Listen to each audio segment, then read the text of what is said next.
G-body how-to, air conditioning evaporator and heater core. I suppose have some games. Hey guys, welcome back to Classic G-Body Garage. This is another how-to video, and in this one I'm going to show you guys exactly how to go ahead and replace either the air conditioning evaporator, which is that big guy right there, or the heater core, which is that one right there. It looks like a mini radiator. The reason why I'm going to show you both is because they are both located right next to each other up in the heater box right here. Right here is where the air conditioning evaporator is, and right where these hoses are is where the heater core is, right next to each other. Alright guys, you really just need some basic tools. You're going to remove the chrome strip that goes along the bottom of the windshield right there. Both windshield wiper arms, because it'll make your life a whole lot easier when removing that piece of chrome at the bottom there. You're going to go ahead and remove this guy right here. Get that out of the way, because there are some screws hiding back in here. There's a plate right here that is going to come off as well, and you will be able to access a bunch of bolts back in there to remove this top piece right here. It is a little bit of an involved job, a little bit time consuming, but in reality it really isn't all that difficult. So let's get started. Okay, the first thing you do is you are going to want to remove the windshield wiper arms, and in order to do so, it is a little bit different than you might think. Now there isn't an exposed bolt right here that you simply unbolt and the wiper arm comes off like on some newer cars. These older cars here, there is a trick to get them off. And the way to get them off is you take the windshield wiper arm and you pull it towards you like this. And at the very same time as you have that wiper arm pulled towards you, you take a flathead screwdriver, and you see this tab right here. Once that wiper arm is pulled towards you, you pry up on this tab right here, and this is a release clip. And once the wiper arm is pulled towards you, you pry that up, that clip will release. And I'll show you how that's done. Lift up on the wiper arm. Lift up on the tab, wiggle it around a little bit, and it pops off. Same goes with the passenger side.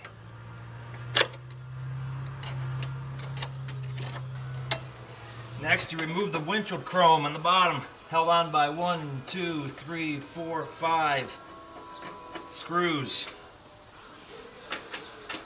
Just lifts out of place. Tucks underneath the molding that runs along the windshield. Be very, very careful. It is thin metal. You don't want to bend it or kink it.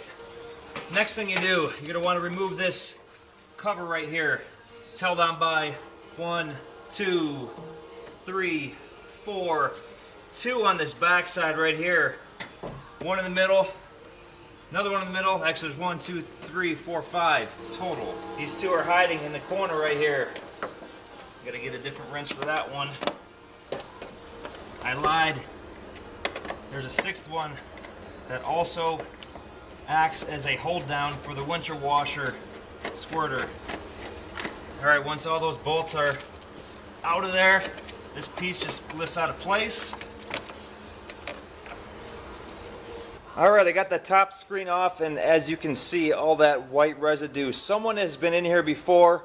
The heater core has probably been changed, so they went ahead and resealed that whole top right there with some sort of white goop there.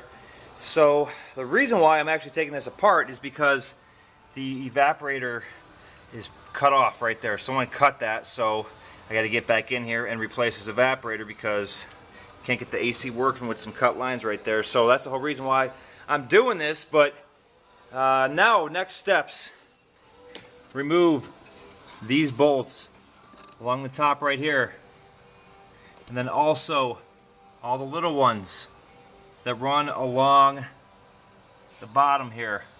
There are many, as you can see, a ton of them all the way around the whole thing. Once you remove all of those, be very, very careful when removing this top piece, because there are some thin areas that if you pull too hard it'll crack, because this is glued down from the factory because it is sealed up from all the water. And they use some pretty good adhesive. It is a little gooey, So you're just going to want to be very careful when pulling this thing apart.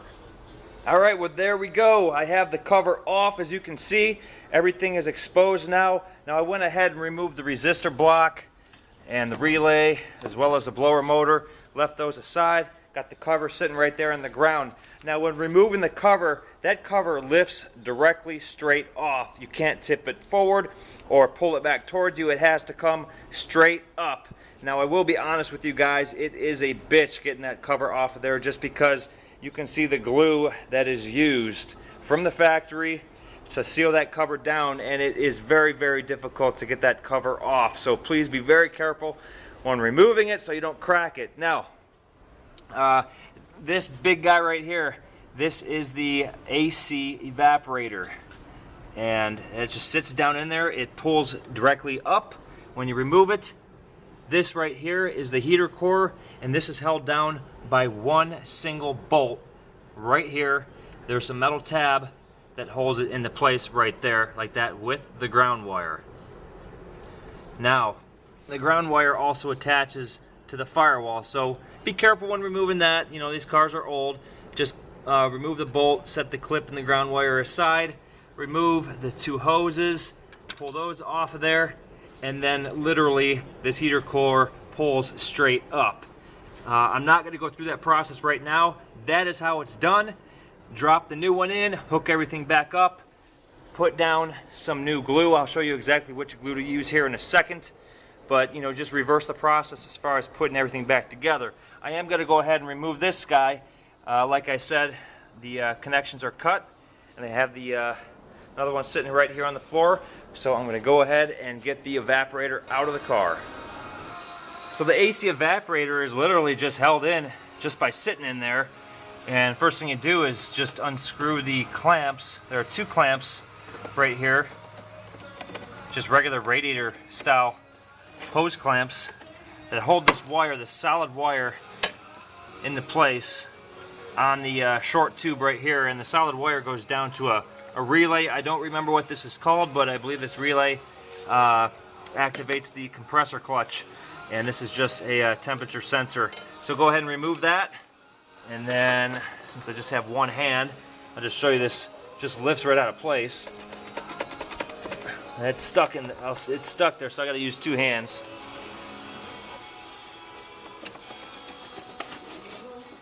There you go. Just lifts out of place.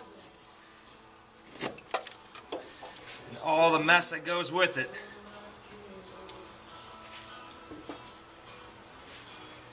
So what I'm going to do now is I'm going to grab the camera. I'm going to show you guys all the mess that accumulates over time.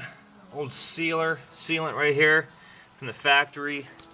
Throw it on the ground, but you can see all the mess over time that happened. Now there's a drain hole right there that you can see. So let all the water down in there, but I'm going to grab a vacuum cleaner, suck all of this out of here. Alright, I went ahead, vacuumed everything out, so we're all nice and clean here. I'm going to wipe off any residue that is going on right there. Now there is a valve, there's like a flapper door right at the bottom, right? This is where the heater motor sits, or the blower motor sits. Now there's a valve, flapper valve, right here. You can't see it, but it's like a rubber door that lets all the water basically run out of there. Any type of large residue that might get trapped in here. But if you have the blower motor out, you can stick your hand down in there and reach it and just kind of clean it out with your hand. Make sure it's not clogged up so you don't get any stench going on there. So just want to let you guys know to keep that clean if you want to pull your blower motor out, and make sure that's all clean in there. So going to go ahead and drop the evaporator down inside.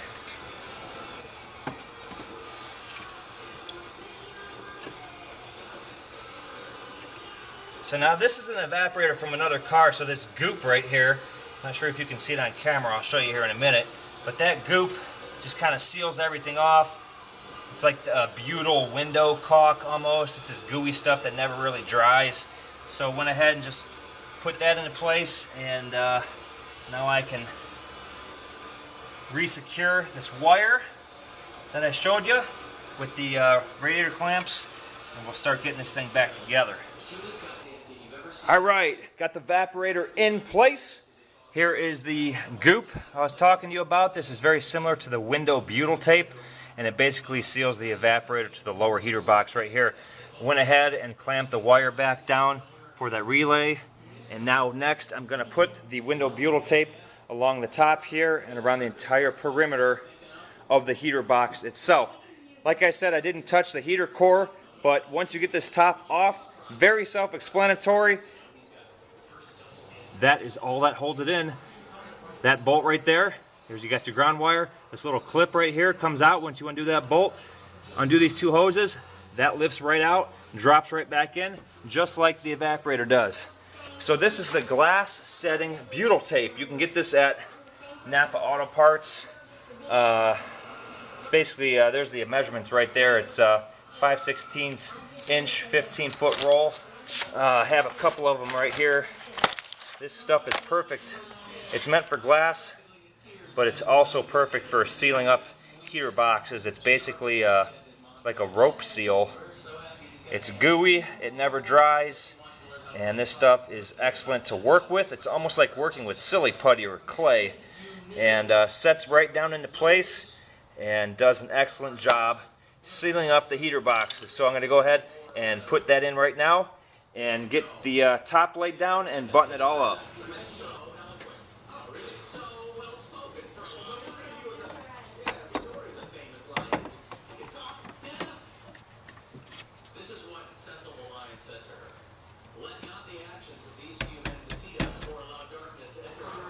Alright guys, I got everything put back together. The wiper arms are on, the chrome piece is on below the windshield. Got the cover here on the heater box, and there you go. There is the evaporator in place. Connections are now present. Put the bracket there for the accumulator, so now ready for the AC lines and get the AC going. Heater core, showed you guys how that is done, and that is it. So if you have any questions, leave a comment at the bottom, shoot me a message, and if you are a new viewer, make sure you are subscribing to Classic G-Body Garage, as I have all sorts of how-to and all sorts of other cool stuff going on with my own projects. Until the next Classic G-Body Garage video, keep those G-Bodies rolling.